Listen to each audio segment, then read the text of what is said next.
Hai semuanya, kita bertemu pada video pembelajaran Bu Guru Putri.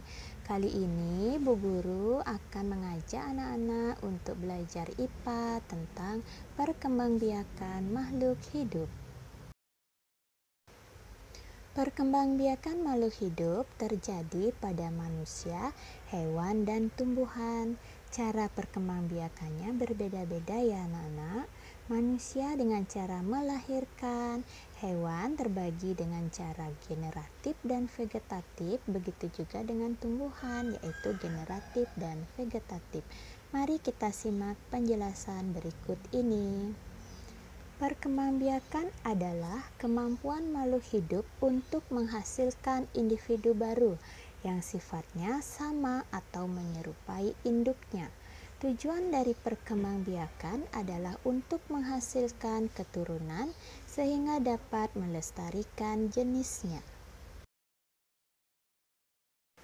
Pada video kali ini kita akan membahas perkembangbiakan pada hewan ya anak-anak. Mari kita lanjutkan pembahasan tentang perkembangbiakan pada hewan. Perkembangbiakan pada hewan melalui dua cara, yaitu secara generatif dan vegetatif. Secara generatif itu terbagi menjadi tiga, yaitu disebut dengan ovipar, vivipar, dan ovovivipar. Sedangkan dengan cara vegetatif ada yang tunas, fragmentasi, dan membelah diri. Kita akan bahas satu persatu. Perkembangbiakan secara generatif adalah perkembangbiakan yang melalui tahapan pembuahan sel telur oleh sel sperma, disebut dengan fertilisasi atau dengan cara perkawinan.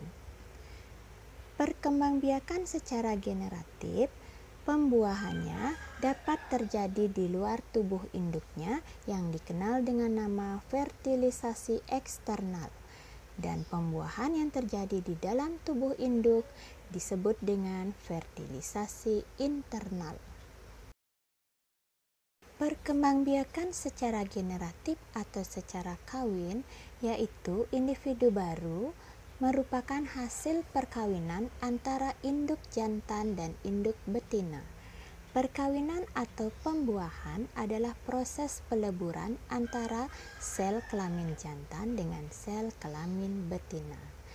Berikut beberapa contoh perkembangbiakan pada hewan secara generatif, yaitu dengan cara ovipar, contoh pada jenis ikan, jenis burung atau unggas, katak, maupun serangga. Selain dengan cara ovipar, dapat juga dengan cara vivipar atau beranak, yaitu hewan yang dapat berkembang biak dengan cara melahirkan, contoh pada kucing, sapi, dan lumba-lumba. Ada pula yang disebut dengan ovovivipar, yaitu bertelur sekaligus melahirkan. Contoh ovovivipar adalah terjadi pada ular, kadal, dan platypus. Ciri-ciri hewan ovipar atau bertelur diantaranya adalah memiliki bulu di tubuhnya, tidak memiliki daun telinga, tidak memiliki rahim untuk mengandung, tidak memiliki kelenjar susu, sebagian besar mengerami telurnya dan sebagian kecil tidak mengerami telurnya. Dan sebagian ada yang mengasuh anaknya dan sebagian lagi ada yang tidak mengasuh anaknya. Sedangkan hewan yang vivipar, yaitu hewan yang melahirkan, adalah bangsa mamalia. Hewan betina menghasilkan sel telur, hewan jantan menghasilkan sperma. Sel telur akan dibuahi oleh sperma hewan jantan, maka akan terbentuk sigot atau calon bayi.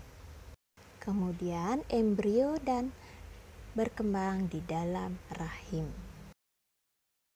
Ciri-ciri hewan vivipar adalah memiliki daun telinga, anak dibesarkan oleh induknya, dan memiliki kelenjar susu.